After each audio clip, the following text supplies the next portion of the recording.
Good morning. My name is Jason Smith, and I am one of the band directors here at Wahoo. We are very excited to put on the Week of Understanding here at Wahoo. And to all of the schools we're broadcasting out to, thank you for joining us. And thank you to our guests that are joining us here today.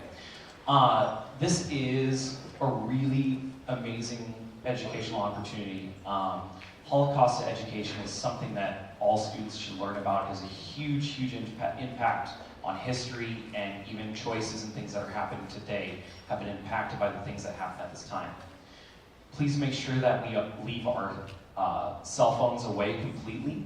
And also, this is a bit of a somber and kind of serious topic, so please show this event the gravity and respect that it deserves. So now I'm going to hand the mic over to Scott Litke. He's the director of the Institute for Holocaust Education. Please welcome Scott Litke.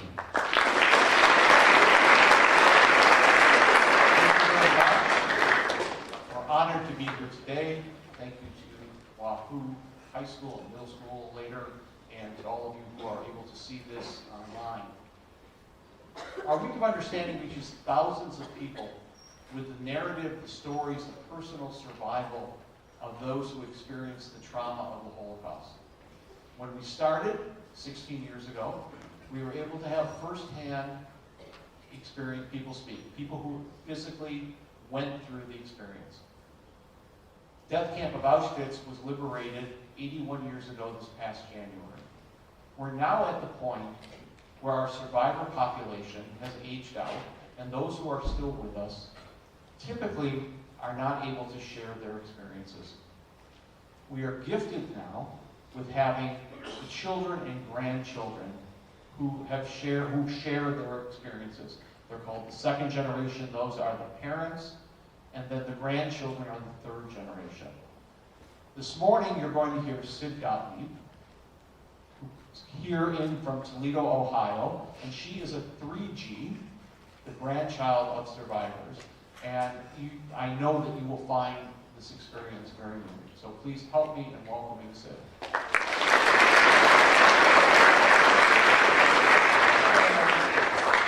Scott. Thanks, Jason. And thank you all for taking the time to be with me today.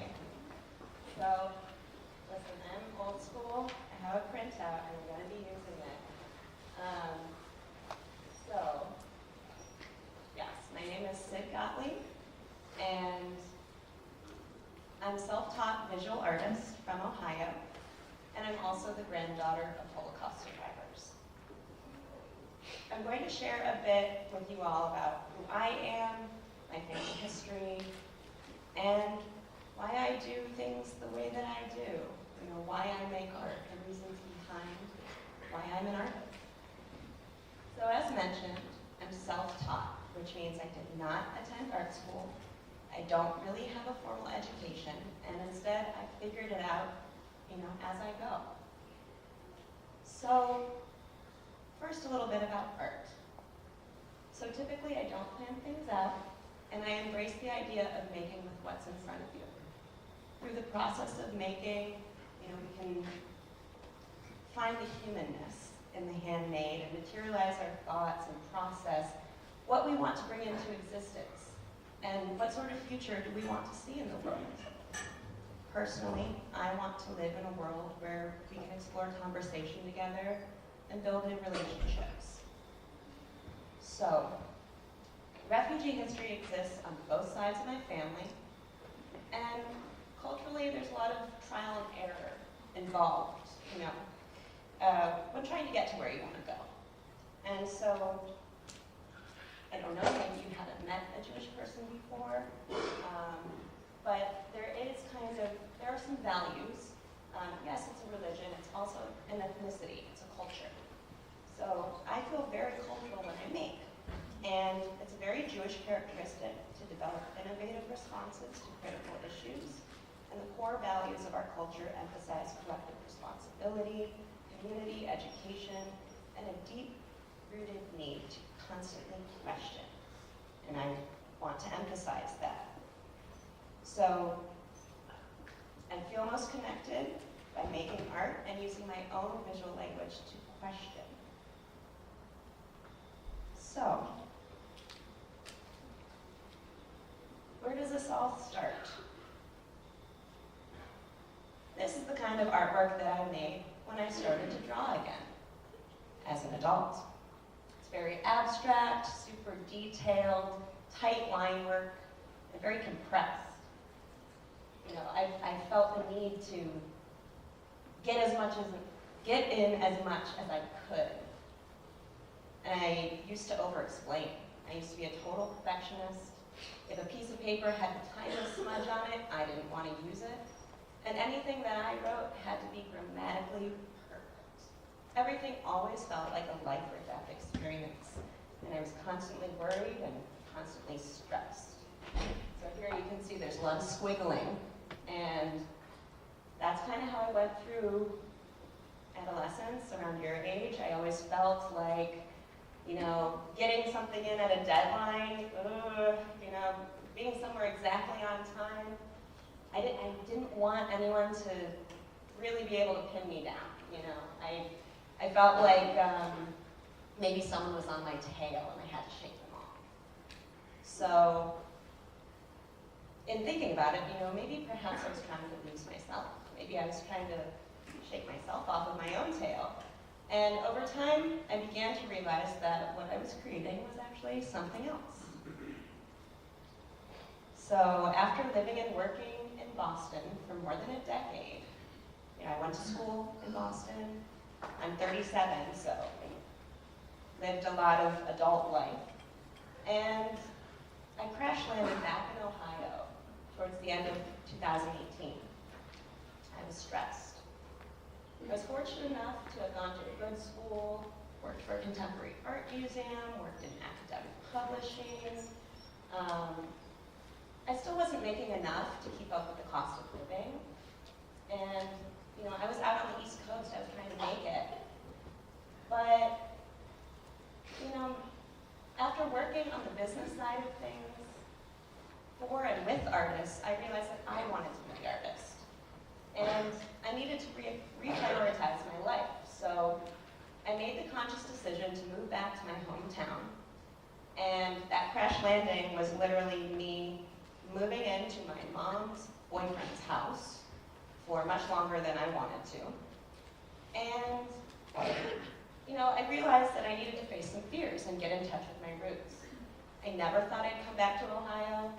I never felt comfortable growing up where I did, and I was scared of coming back to this place that I had worked so hard to get out of. So I went back into restaurant work, I picked up a couple of jobs, and I was still feeling pretty uneasy. Why couldn't I put my finger on it? But I knew that I had to face some fears in order to figure it out. So that is when I started drawing again, like this. And you know, as a kid, I always felt safe in the art room, and when things felt like they were trapping me, that's where I could really set myself free. So when the pandemic hit in 2020, I was absolutely exhausted. And right when the world shut down, I could finally rest, and the very next day, my body gave out. I needed emergency spinal surgery. I was stuck on the floor waiting for an MRI. I couldn't walk, crawl into the bathroom, all these things you don't think about until you can't stand up. And I was very close to being permanently paralyzed. But because I was so young, doctors weren't taking me seriously, and you know, but I knew there was something going on inside. And my abstract style originally developed in tandem with my recovery from spinal surgery.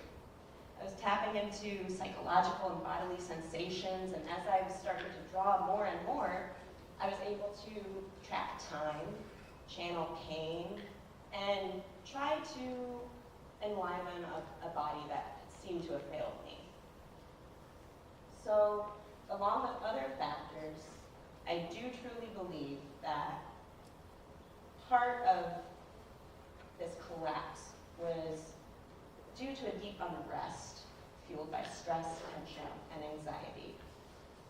And by following shape, line, form, color, and whatever materials were in front of me, I could process on the page, put everything into the artwork, walk away with my life, and then come back and kind of reflect. And after doing that enough, you know, some exercises for the self, I started to become more confident in social situations, talking to people, and having those conversations inside as well. So, why am I spending all this precious time talking about art?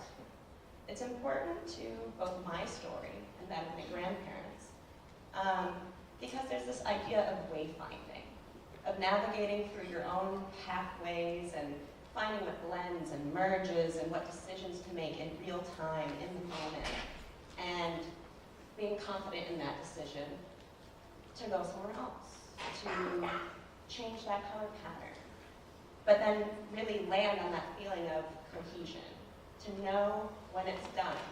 And when it's abstract, that's all on you. You figure out when something feels right and when it feels complete. So, in 2021, during the digital days of the pandemic, I moved into my own little basement apartment. I was still recovering from spinal surgery. It was a very rough recovery, and I was literally building from the ground up. I was relearning how to walk. And yes, I do have metal in my back. I'm a robot. And, during those times, it was pretty isolating. I was, in this little basement, and my mom lived in the same town. I went back to my hometown, and she invited me to participate in an online meeting with her. And it was for 2Gs, second generation children of Holocaust survivors. And, I wasn't really sure about it, but I wanted to try to connect with her and get back to my Midwestern roots and be there for her. And she was there for me during, my recovery. So I said, okay, I'll try it, And I was the only younger person in this meeting. It was a Zoom meeting full of children of Holocaust survivors. And they were very welcoming. They let me, spend some time in there, and I sat and I absorbed and I listened. And everyone was kind of practicing telling about their family stories. And I knew that that was what I had always wanted to do.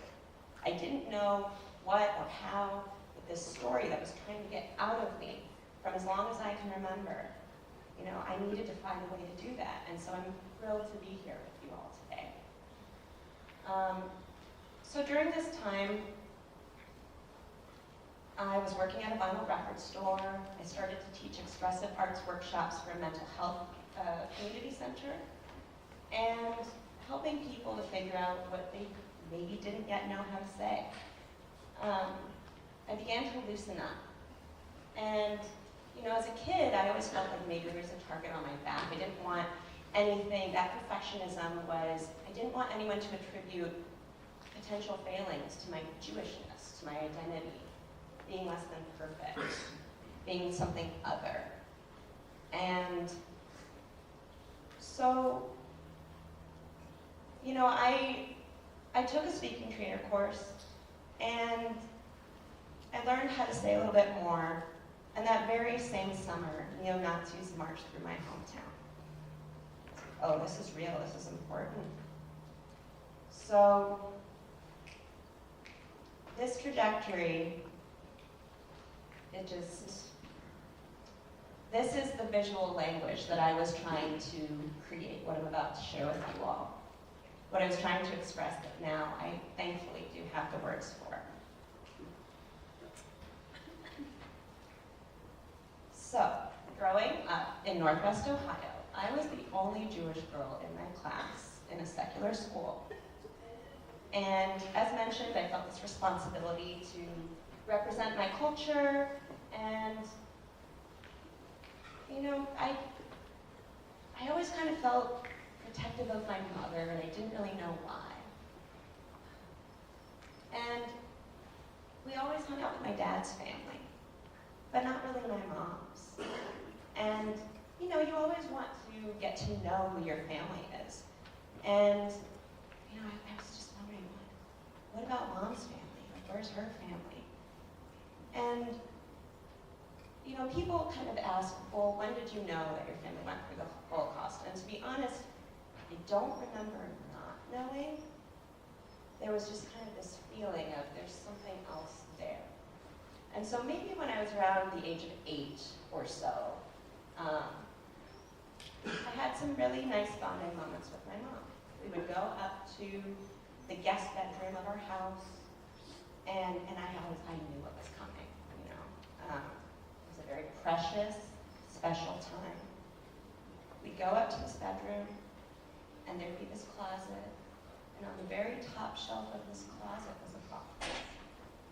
And she'd bring it down, and I'd sit there, just, And what I learned was my mom's family was in this box. So inside this box, there were primary authentic documents of different paper types, fonts, chronological stamps, languages, and very carefully she let me touch the papers. Be careful with your fingerprints. And in this box, I realized that my family had this entire journey between countries and concentration camps and ghettos and displaced persons camps. And it was all there in this map, choreography, maze-like visual of a story.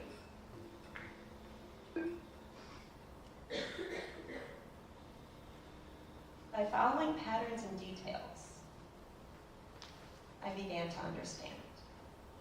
And this method of discovery can apply to anyone who's found themselves in a nonlinear path.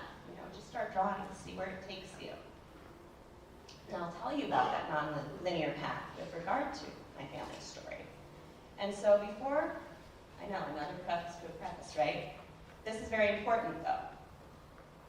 I want to make a note about how generations later, most of us with survivor history are still uncovering bits of information and piecing together whatever parts of our family story we can find.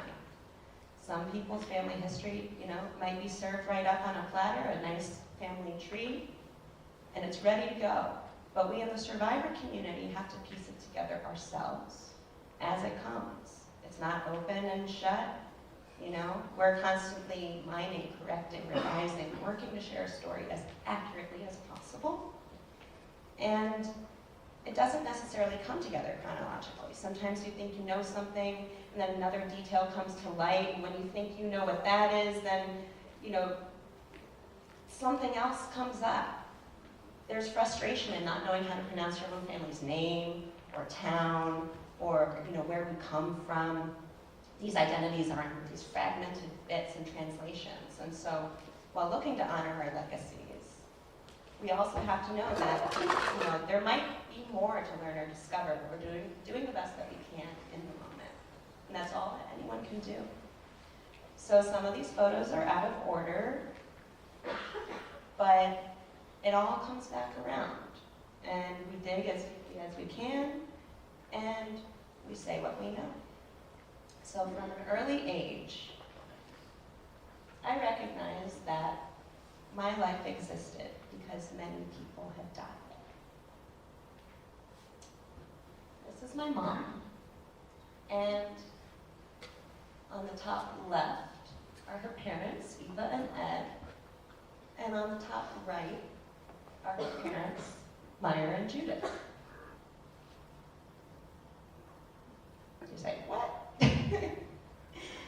So, in this box, as I'm understanding who my family is, my mom has to also explain to me that there's a reason why she calls her parents, and why she calls her biological parents, Meyer and Judith. So Meyer and Judith, my biological grandparents, are right there. So I'm going to refer to him as Meyer and my grandmother as Judith, because that's how I knew of them. So this is Meyer. Meyer Frischblatt, my mom's biological father, who was born in Warsaw, Poland, January 19th, 1909, He was the son of Shmuel Frischblatt, who was a craftsman. He owned a suitcase factory, and Sarah Lee Hochberg was his mother. Meyer's family was religiously observant, an Orthodox family, and from what I know, they lived very comfortably. So this photo is, I don't know if I can, so here's Meyer, you can see the cursor. And at this point in time, he was about 17, and this is the headstone unveiling of Meyer's maternal grandmother, Tova Devorah Hochberg, daughter of Zvi Ziv the Kohen of Shedlitz, which I believe was located south of Lodz in Poland. And Tova passed away in 1926. And in this photo, Meyer's probably about to go into business school. And every single person in this photo, aside from Meyer, was murdered.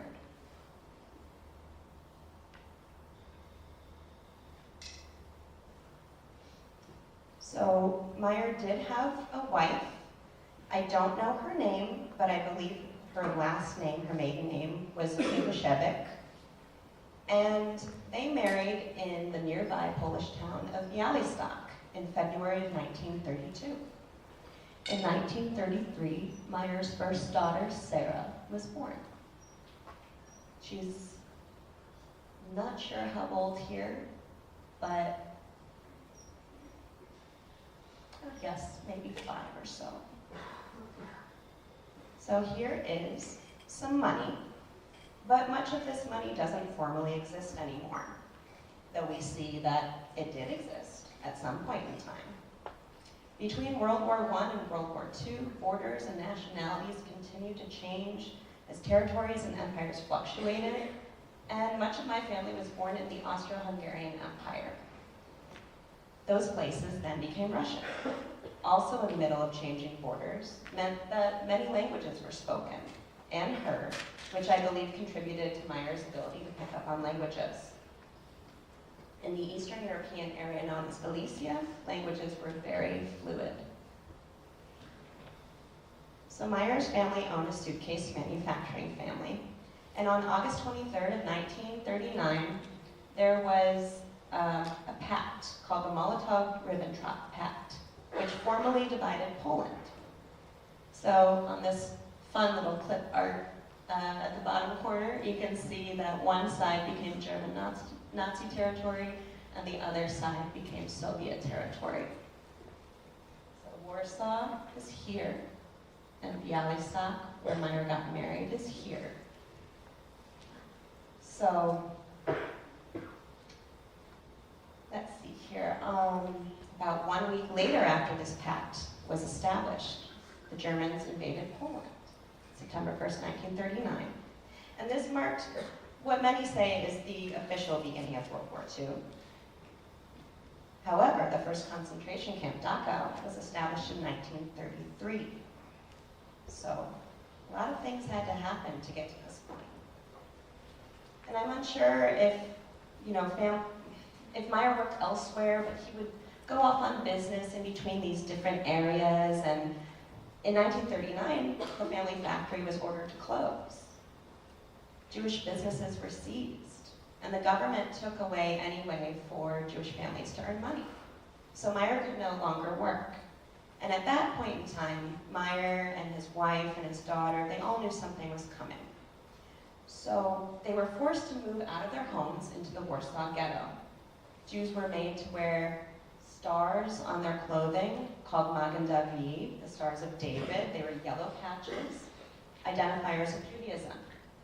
And once men were ordered to start wearing those stars, in an effort to escape tensions in Warsaw, the family decided that it was time for Meyer to leave. So right around that time, when those orders came, men were being targeted. So in November of 1939, only a few months after things shifted, the family agreed Meyer would go to the northeastern countryside, out to Bialystok, so across that border, and stay with family friends, the Rubensteins. Originally, they thought this was going to be 5-6 months, wait for things to blow over. But persecution extended to other areas. And this larger map up in the center is the Warsaw area. And then this picture up on the corner is the wall of the Warsaw Ghetto. And so Jews from all of these different places in this center map were more or less huddled into the ghetto. There were other ghettos. You can see there are other towns up there, Lodz and Szedlitz. But in those center towns, and then that highlighted name right up there, Treblinka, is where many people went after. And Treblinka was a death camp. So, about 6 months after Meyer left Warsaw, it was determined that anyone coming from German-occupied parts of Poland who were living in the eastern part of Soviet-controlled Poland were ordered to take Russian citizenship. I never met my grandfather, but I believe as though Meyer knew. He knew so much more than what he could write down. And I felt as though I knew Meyer from his first-hand testimonies, which I'm so lucky to have. This geographical gathering of language, this was a skill set, this was a lifeline. Keep this in mind for later. So here's Meyer writing. I have plenty of beautiful notes from him and some audio tapes, and his accent is thick. This was a person who needed the whole world to know what happened to him. So I'm going to share a story from one of his tapes. In 1940, the Russians knocked on doors to force anybody from German-occupied cities to take Russian citizenship. Meyer refused and proclaimed that he was not a communist. On June 15, 1940, at the age of 31 years old, he was arrested, taken alongside political prisoners, thieves, bandits, and what he called hooligans. And he was loaded onto a train. There were 70 cattle cars, eventually destined for a slave labor camp for single men, located 6,000 miles deep into Russia. Each car stuffed 32 people into a space where there was no room to lay down. There was one hole in the floor for bathroom needs, and each car was given 1 pail of water a day, plus maybe some fish or half a slice of bread. When people could no longer withstand poor conditions and passed away, their dead bodies were thrown from the trains, as there was no time to stop on their journey. The entire trip lasted 4 weeks. In June of 1941, Nazi Germany conducted Operation Barbarossa and invaded the Soviet Union. So after some time in limbo, I believe Meyer was in a church where political dissenters were being temporarily held. The Russians moved Meyer and other people out to labor camps. In 1941, Meyer began a 5-year sentence of hard labor without trial or ever seeing a judge. Essentially, he was kidnapped. When Meyer was arrested with political dissenters, the Russian Commandant military police stripped and searched all of their intended incoming prisoners, and everyone's belongings were taken away.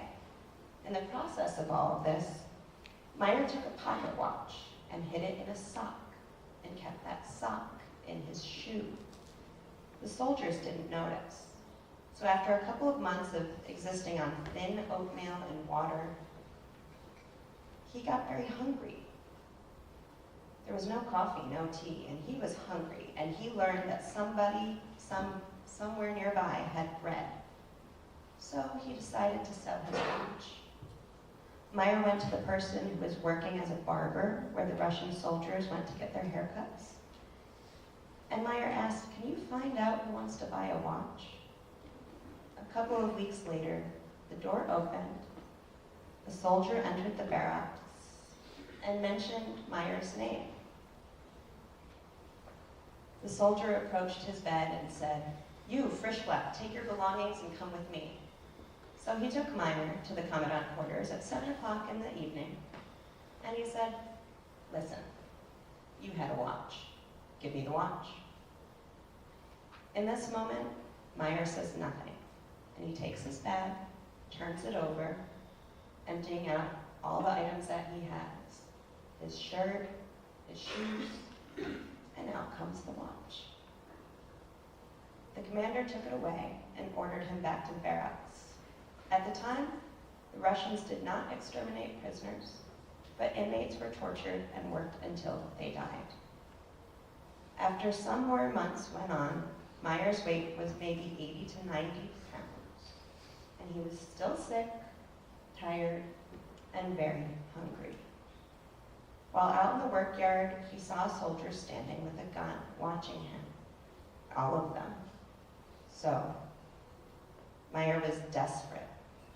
He was so desperate, he walked up to the soldier, opened up his button-down shirt, and said, "Shoot me. I cannot work. Cannot do it anymore. Shoot me." And the soldier said, "Oh no, we need you to work." Through primitive work, every day people were dying, but they would not shoot him, and he was so desperate. As it turns out, Meyer actually kept other things in his shoe.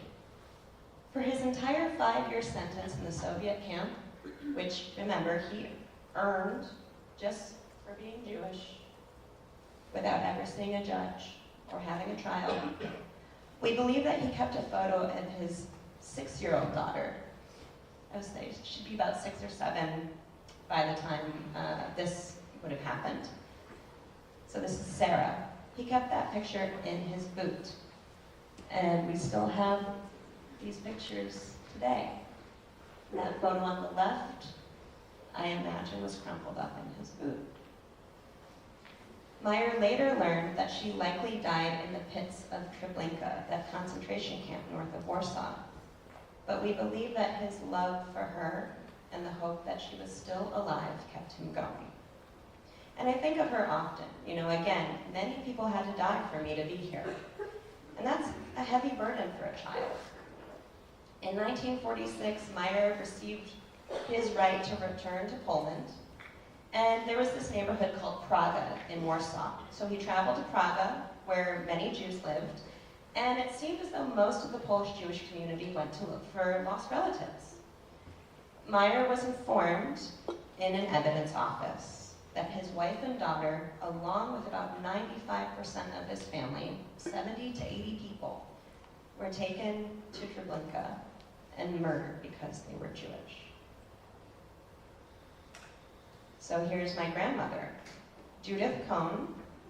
She was also looking for family after the war. And this is where Meyer and Judith met. Her story is very interesting. Born on June 20th, 1918, from Zotov, a shtetl, which is like a very small kind of neighborhood, not as developed as a city maybe. So she was from this village outside of what is now Lviv, Ukraine. And at the time, Lviv was a part of Poland, and it was called Lemberg. So this also gets, kind of complicated when people say, "Where are you from?" And then the borders change, the town names change. It's very hard to prove your point sometimes. So while Meyer goes east from Nazi territory into Soviet territory, Judith flees Soviet territory and moves west towards Nazi territory. And I don't know how she knew when to leave, but she, I believe, got out just in time. It was very common in those small towns that there would be mass murders of Jews. So Judith assumed false papers. She got a forged identity as a Russian Catholic girl. And remember, in this area, you usually know how to speak multiple languages. So within the home, people spoke Yiddish, which is a Jewish language that combines different kinds of languages together. And she probably spoke Polish, Russian, and German. So she was able to speak Russian and pose as a Russian Catholic girl, and she found work in the kitchen of a convent. When she was sleeping one night, she was mumbling Yiddish. And I don't think a good Catholic Russian girl knows Yiddish. So the nuns kicked her out. They threw her out of the convent, and she was a young woman out on her own. You know, during this time, she was probably not much older than 22, 23, 24. And she was sleeping between tombstones in a cemetery for who knows how long, going out at night looking for food. One night, a woman, caught her, saw this person running around at night, sleeping between the tombstones.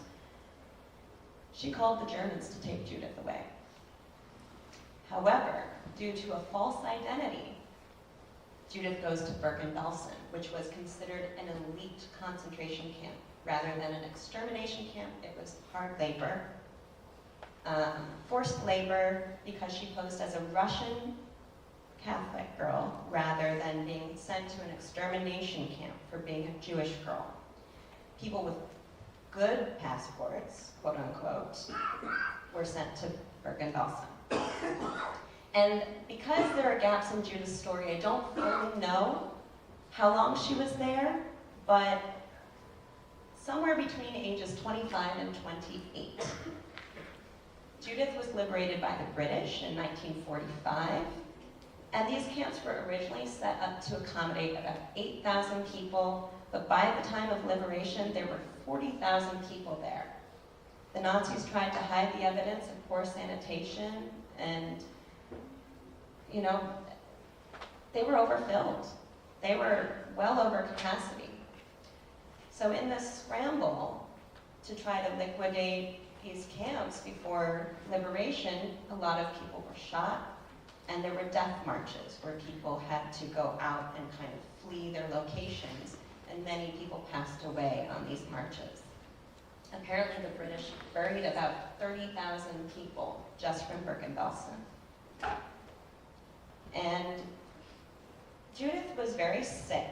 Many people after liberation, they weren't able to even eat what we would consider normal food. Their stomachs could not handle it. So how do you rehabilitate somebody who's so malnourished and maybe full of lice and whatever else? So she had typhus fever and was sent to Sweden to recover.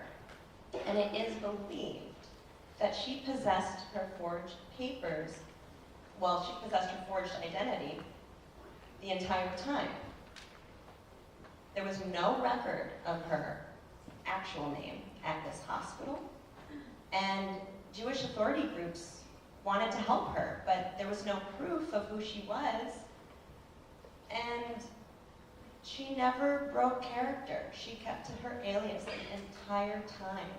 People at the hospital in Sweden were wondering, who are you? Who's this girl? She wasn't even yet 30. And that proves how scared she was to be out and open and Jewish. And that's what I kind of felt in Ohio, too. So, here are some documents. Meyer and Judith met in Warsaw while looking for family. They both learned that there was nobody nearby, so they banded together and they married in 1946. Judith had one brother who survived, moved to Israel. My mom met his son, her cousin, once in the United States. So Judith and Meyer decided life was too hard running from country to country, and Europe was very anti-Semitic, so they decided they needed a rest. They decided to go into displaced persons camps. And so here is that letter about Judith, where they needed proof of who she was. And on these letters here, basically they were saying that she could not get restitution because she was not persecuted as a Jew, but she needed to explain how her life was in danger to be a Jewish person. And it's just, after everything that you go through, how stressful, right? To not even be believed. So here are those documents to try to be believed. You had to more or less state who you were. Let's see. So this is,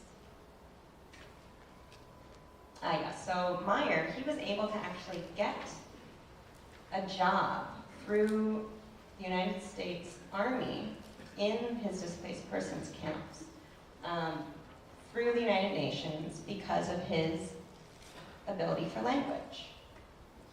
So they check themselves in, and then over here you have their displaced persons card numbers. Judith was DP identity 600982 and Meyer was 600826. And so Meyer was able to go work as an administrative assistant in the US zone of this area in Germany, this camp, Stadt Ulm. And they went through about 3 different displaced person camps. And Meyer was able to move Judith with him every single time. So they stuck together, it became a lifeline. And here we have some more just authentic documents. Here's a ration card, because in all of these refugee camps, they had limited supplies. And I believe it was Meyer's job to also go through and check those supplies and to, translate and negotiate with the imports and exports at the camp. This is Meyer's UN Displaced Persons Card, identity card. And here is a testimony, because they had no identification coming out of, a Russian slave labor camp, a German slave labor camp. Everything was gone. Who are you? No ID, no nothing. So here they have some testimonies, I was born this day, my parents were these people, and then they had witnesses of, I went to so-and-so's birthday party, or, I knew them before the war. And what's very interesting is the same people made the same testimonies on Meyer and Judith's cards. It's a coincidence? Maybe. They were from relatively the same area in Poland, but not that close. They weren't that closely, nearby. And that's just kind of the reality that everyone lived in, is you had to trust people at their word of, I am who I say I am, and if you met some people afterwards, once you were out looking for family, and maybe they knew your family, maybe they were at that birthday party. I don't know. But it is something that I absorbed as a kid. When you're writing essays and you have to cite your sources, I was just, I was always so paranoid that someone would think I wasn't telling the truth. Sometimes you also have to do what you can do to get by. That forged paper of a Russian identity. Sometimes you have to make choices. So these are identity cards, in and out kind of cards of registration into different displaced persons camps. The top darker colored paper is a medical record for Judith. She had a miscarriage while in a displaced persons camp. And that was likely because she was so malnourished.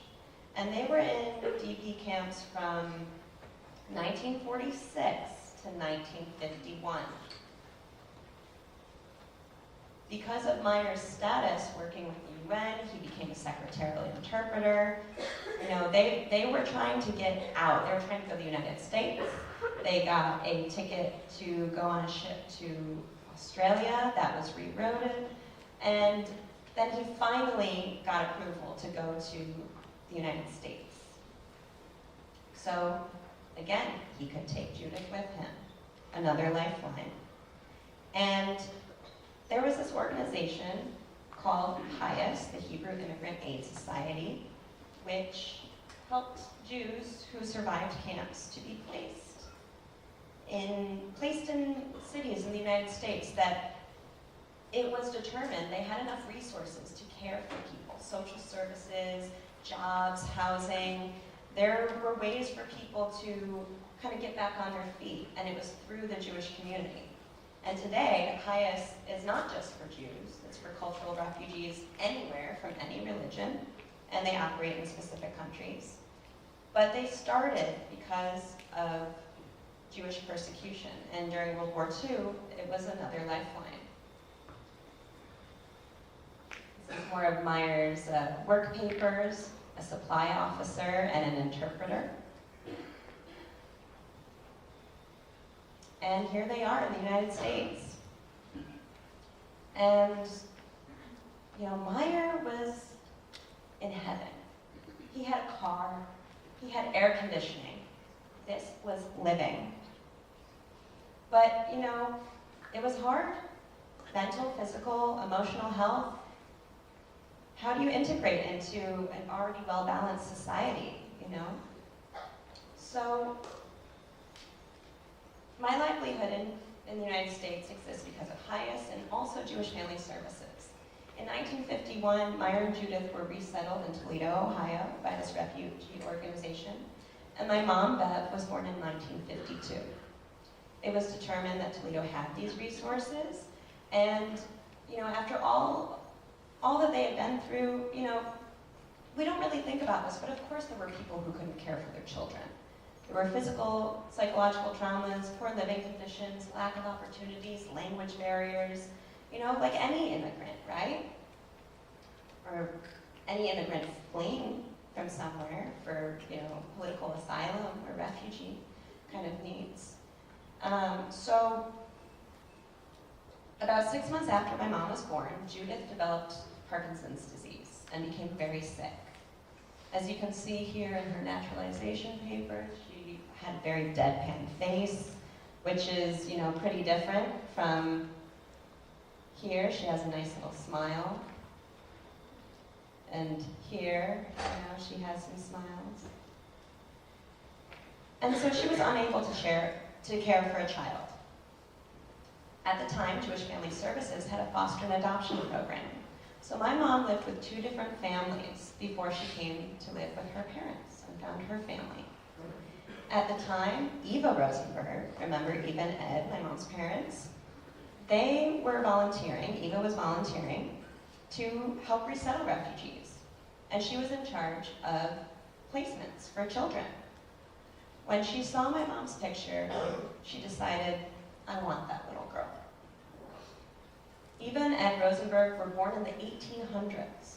They were college educated, wealthy in their older age, Jewish, never having kids of their own. They took in my mom when she was 26 months and they were in their 50s. From the first time that my mom ever visited them, she remembers a large crystal chandelier that seemed to have transported her back, you know, into a different world. It was so bright and so beautiful. The TV there was color. However, seeing as how Meyer and Judith were not willing to give up their only family member, the 4 parented my mom together. They had a permanent foster arrangement. Ed, in this top right picture here, he was co-founder of B&R Manufacturing, an inventor, an engineer. He was brilliant. His name was also Adolf. but they changed that. He could not live with being named Adolf after Hitler and those atrocities. So Ed gave Judith a job in his factory when no one else would hire her because of her physical and psychological illnesses. Eva was a school teacher, and she taught Meyer, Judith, and other refugees English in a high school program at night. It was a real community effort. My mom did spend time with Meyer. He lived in an inner city duplex, top floor. The apartment was furnished by donations. He had a black and white TV. And my mom remembers Meyer's homemade chicken noodle soup, homemade noodles. She can envision his colander. They shared Tuesday night dinners together.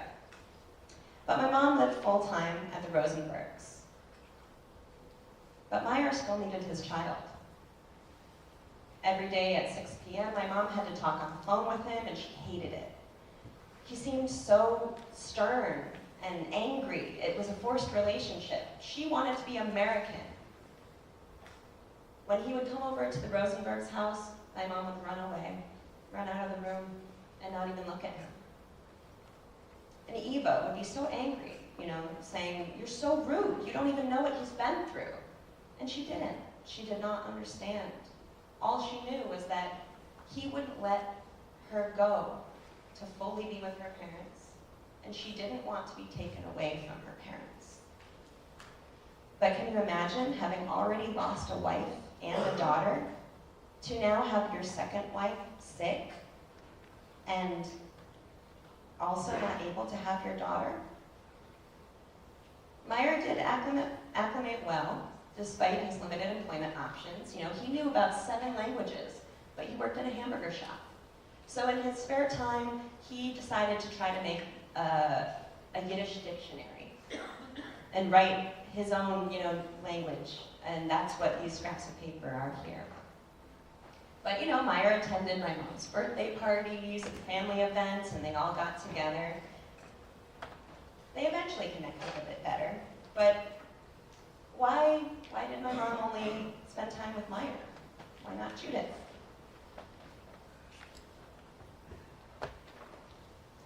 Judith was suffering. And remember, my mom lived with the Rosenbergs, so she did not stay overnight with Meyer and Judith. It's possible that she had some delusions, some serious mental health issues from going through the camps. It's also possible maybe she had some mental health problems before the war, but trauma usually will bring out issues even further. And so I have to be honest with you all. One night, she doused herself in gasoline and took her own life, lit herself on fire, and we think she could not handle the grief of surviving when her family also likely went by fire. So, in wanting to go the way that her family did, that's what we think. And Meyer was home, and Judith went to the hospital, but she did not survive. And my mother went to Judith's funeral. She was 9. So now Meyer loses a second wife. And thankfully, they began to establish a little bit better of a relationship. And I think my mom started to grow to understand loss and her family's loss. So eventually my mom did connect and help Meyer to prepare for a radio interview. English was Meyer's 7th or 8th language, least proficient, and she was coaching him.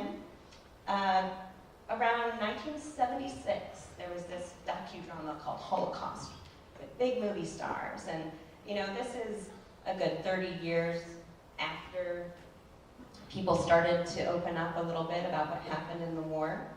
So people came knocking. They wanted to hear from a survivor.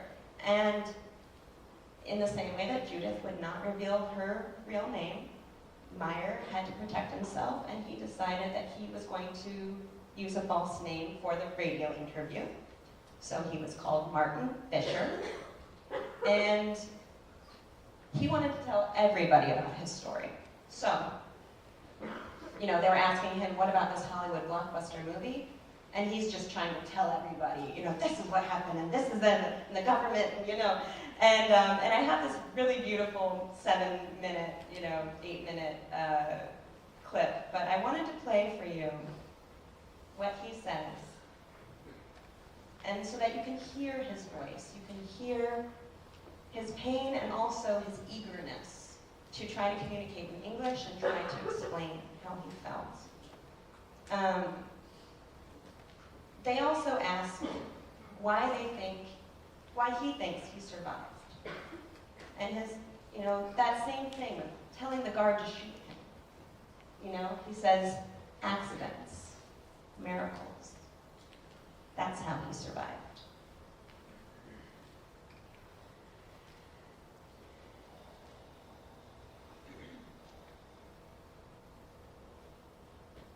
I can't forget what this was. The Nazis killed his family. The Russians nearly killed him.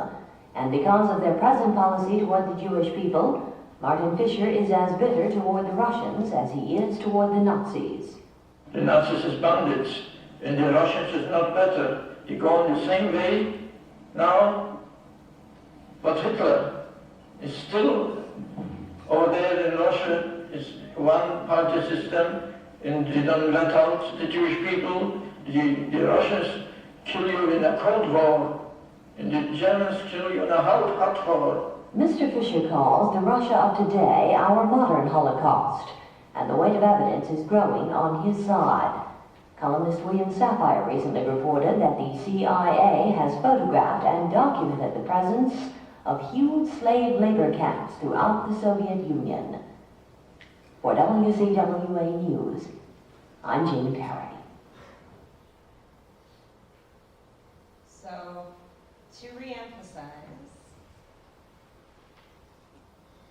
Meyer saw Russians and Nazis as similar but different. Russians killed you by heat, which is how Judith also went. Russians killed you by the cold. And in this interview, you know, he talks about how 95% of his family went by heat in Treblinka. And he says, what can you do but cry? You just cry. But my mom did not just cry. She lived. She had a full life. She went to college, she got married, she raised kids. She wanted kids more than anything else. My brother Eli and I are here. And she ended up becoming president of the very same local agency that helped to resettle Myra and Judith when they came to resettle Soviet refugees in the 1990s. So my mom helped them find housing and helped them find furniture and find jobs and everything else. And then I lived. I went to Boston University, and somehow knowing that an increased number of Latin Americans were seeking asylum and political refuge, I chose to study Spanish. I graduated with a bachelor's degree in Hispanic language and literatures. I've worked on publications, multilingual, just like Meyer, translating, editing, and knowing how language is a lifeline, how it gets you through, how it helped my family, and how it can help other people. And then I decided I was going to be an artist.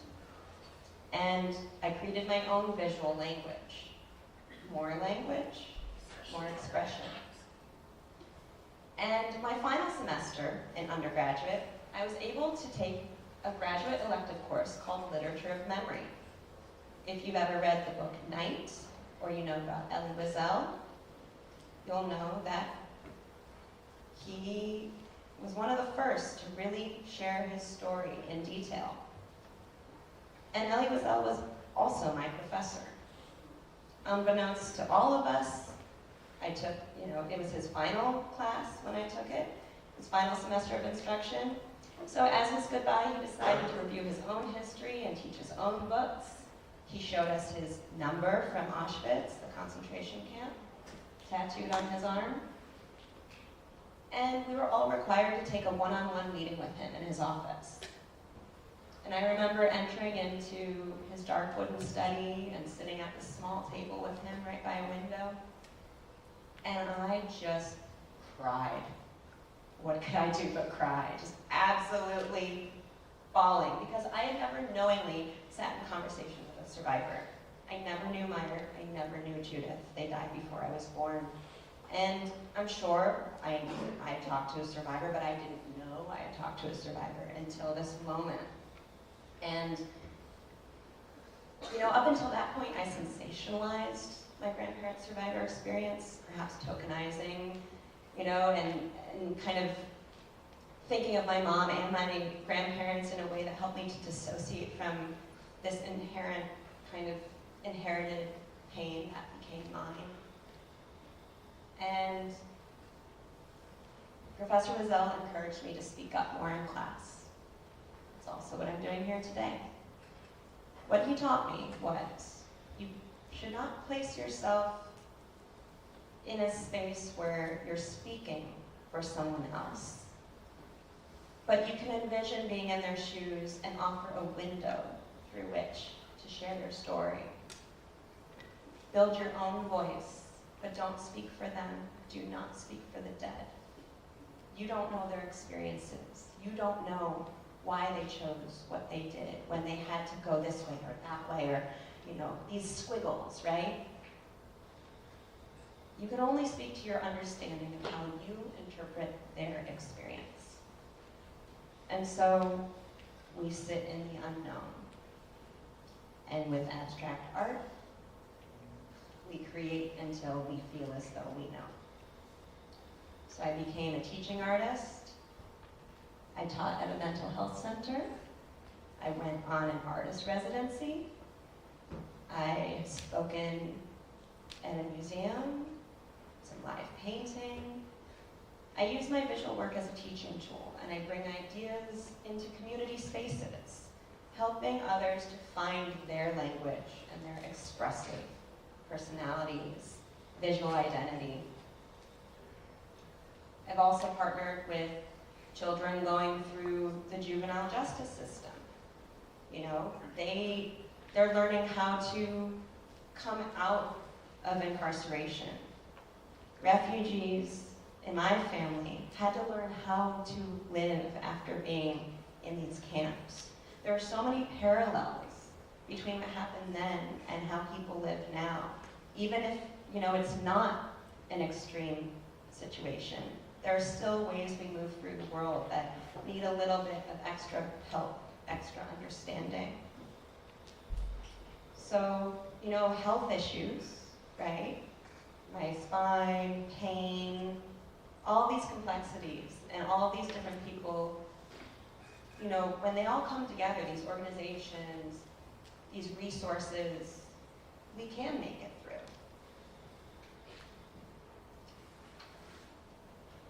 So, here's a little bit of my work that's more recent. And in this kind of body of work, I'm showing how factual narrative can intertwine with creative output and expression. So I have some graves here. A mass grave, gravel, dirt. This is a family portrait. And it's also delivering historical context. A lot of my work addresses starting over. I actually lost everything I owned. I had an apartment fire right after I graduated college. And I had no identity. I had no proof of my very expensive education, or, all I had was inside of me. And that's what my family always emphasized. You have your education, you have how you treat people, you have how you choose to move forward in the world. And no one can take that away from you. And I do carry forward the spirit of resilience. A lot of my work kind of questions boundaries, limits, what you choose to take, what you can withstand, whether material, external, a part of the self. When I'm running out of that burning building, I'm thinking just to live. This piece is kind of that haze in my mind where it's just like, get out, you have so much more to do, you have so much more to live. And my mother always told me, your job is to live, especially because other people couldn't. And maybe they didn't have the choices or the opportunities that you do have in order to live fully. So now I combine my work with living in the Midwest with my grandparents' resettlement experience as refugees in the Midwest. So I do bring in a lot of Jewish elements that you might not know unless I explain, but I'm making houses. I'm making a home. I had to leave my home. They had to leave their home. Is the Midwest home? Do you feel at home? Home is also what you make it. What I want to leave you all with is do not let your fear of becoming vulnerable stop you from using your vulnerability as a strength. And, what I hope to move forward with is just this value of human life. Whether or not someone's a part of your immediate community, your religion, your race. In my eyes, my family's Holocaust legacy is to help rehabilitate humanity and rehabilitate the conditions that led to people being murdered in the way that my family was. You have to learn to humanize yourself after being told otherwise. And then you can help to reinforce humanity for others. And maybe it's an extreme, situation that you've been through, or maybe it's just feeling as though, you should be kinder to yourself. And if you find peace with yourself, you can find peace with others. And, so I'm glad to share about my heritage, and by combining my art practice with Holocaust education, I hope to highlight progress, generational progress, and stimulate dialogue. And, strategize, yes, but do not modify who you know yourself to be inside because of fear. So, thank you for your time today, and I'm here to continue conversation.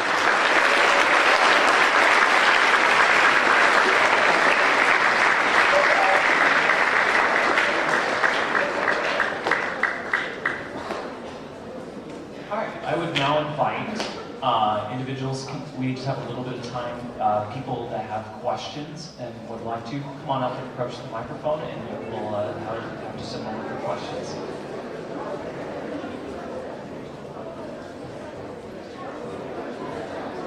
And I'd like to kick off with one question.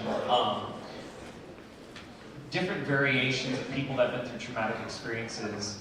My father was a Vietnam veteran and never spoke about his experiences in Vietnam until late in his life. It appears that your grandfather, through his writings and through his speaking, was maybe a little bit more open throughout speaking about his experiences. Was that your observation through his actions and doing the radio interviews and things like that? System, okay. So from what I hear, yes. I did not know him personally, but he seemed to want people to know his story, but he was very careful about how to do that and who to trust with that information. I believe that he wanted some of these papers to go to historical Holocaust museums. I will say, I am the keeper, and I have these papers. And what someone has asked me before is, how did you get all of this documentation? And what I assume, again, I don't know, but because he was working in the office at the DP camp, he had access to his own files. And so what I assume is that once he knew they were emptying out this refugee camp and he could leave, he needed to bring proof with him. And he needed to show people in the United States, he needed to show all of this very legitimate, real documentation of his journey. So, you know, although we weren't able to find, you know, where these papers should go when he was alive, it's something that we're working on now. And by giving these presentations, I'm also able to show people with the images. So I think this is doing what he wanted. Judith, from what my mom told me, she did not talk. She sang, but she was very quiet, almost mute. And I mean, you know, given suicide and everything, that she was very inhibited.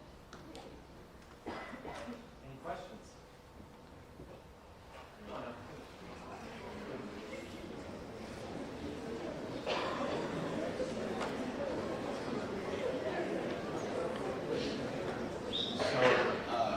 In my personal time, I'm reading a book called Code Talkers about Navajos that were used. Talk louder, the mic is moving out. About Navajos that were used to send messages for the United States. You said your grandfather worked in the DP camp for this, and sort of helping out with that. Did he ever experience stuff like that, where he had to deliver messages to higher authorities? That's a great question. I don't know that. What I do know is he was able to communicate with people who also lived through traumatic experiences. So he was able to be that interpreter and that translator between other people in these displaced persons camps, because he was also living there as a displaced person. He just happened to have a job that had a little bit of leverage in that way. But, you know, so if you imagine if the United States was in charge of that one displaced persons camp, or if it was, you know, in Munich, maybe they spoke German, but they probably didn't speak Yiddish. They probably didn't speak, you know, certain kinds of Russian, Polish, etc. So he was able to probably glean more than what I imagine is communicated in some way. But I do like to think about that perhaps, you know, that's also what helped him survive in the labor camp. And that's what a lot of people said in concentration camps too, is this knowledge of language.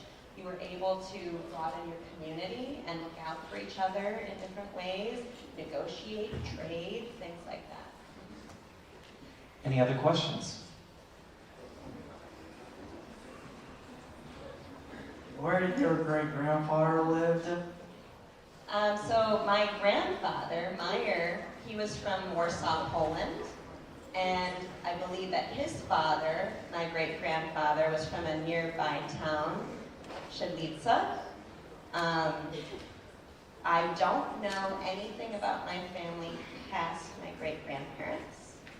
I do know that my family has always been in the Jewish community, fully Jewish, and on both sides, you know, in these Eastern Europe kind of situations, European towns. All right, ladies and gentlemen, let's give thanks to our speaker one last time.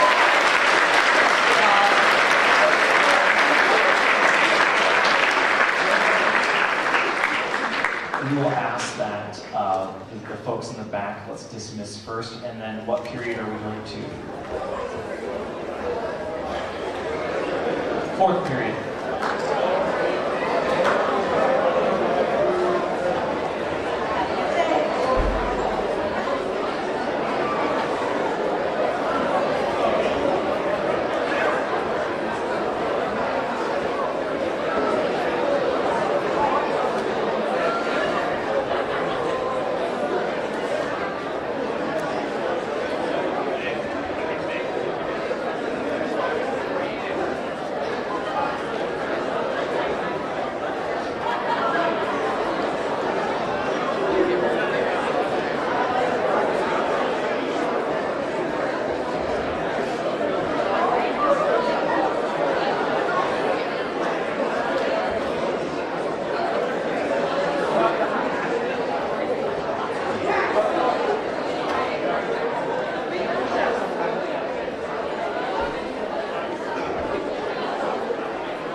has It was a fun. brand new, Yeah. brand new I kind of container. Okay. just tripped up over certain things of like, did I say this? Should I say that? You know, but that's fine.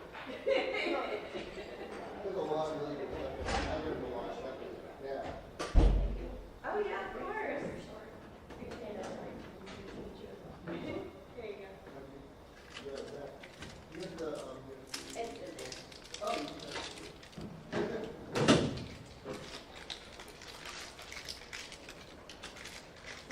You're good.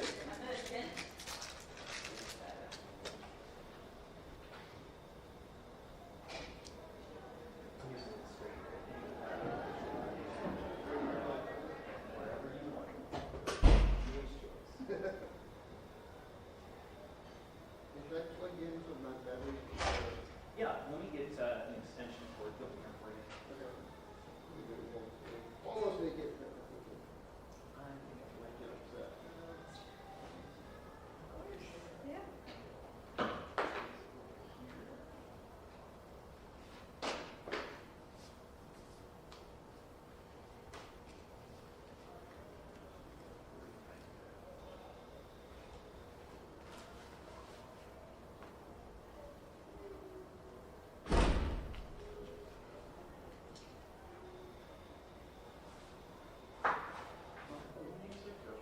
Yeah. Yeah. Clunky. Yeah. Which I know what you're getting at, and the only concern to me is like, when you get to it again, Yeah. it's really looking for. Yeah. So you may, that would be the only thing that I would. I didn't mean to go on as much as I did. I think I was hadn't yet found my yeah. Okay with you. I mentioned, my uncle fought in Korean War, and he never talked about it. And so I'm gonna say, this, in the presentation earlier this morning, you mentioned that It's wartime. your dad fought in the Vietnam War, and is that okay if I do that? All right, let me bring it back to you. I know. I was like really struggling to figure out I'm just trying to connect with them, right? And they know you. say Absolutely. today. And I always knew that my dad served. The first time. How old is he? I'm like, why does this have to be out recorded?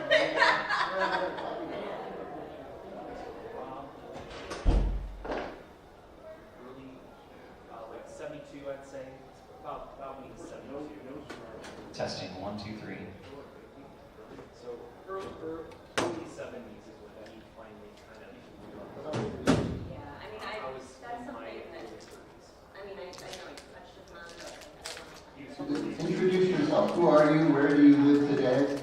Then, like, anyone who, you know, is time, You'll address. Absolutely. It's something you're on where it's low. But maybe, like, But you do something as a result of this, that's good. Oh, yeah, I'll bring it in. Actually, I'm going to turn it off a little bit. I mean, I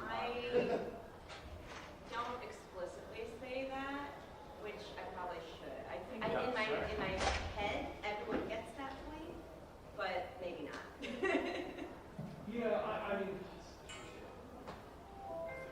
again, are we set? Yeah, so there's this issue that Best choice is restaurant. Okay, good. they go so fast though. Okay, it's only problem. I'm just going to address them real quick. Yeah, yeah. We keep our stuff. Are we okay to leave our stuff here? Oh, absolutely. Okay. Absolutely. So I can leave my computer there? Yes. Okay. 100%.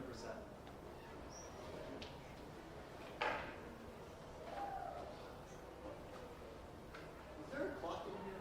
There is not. Okay. I just put my phone on the podium. I was like, uh-oh. But I think what I don't want to see happen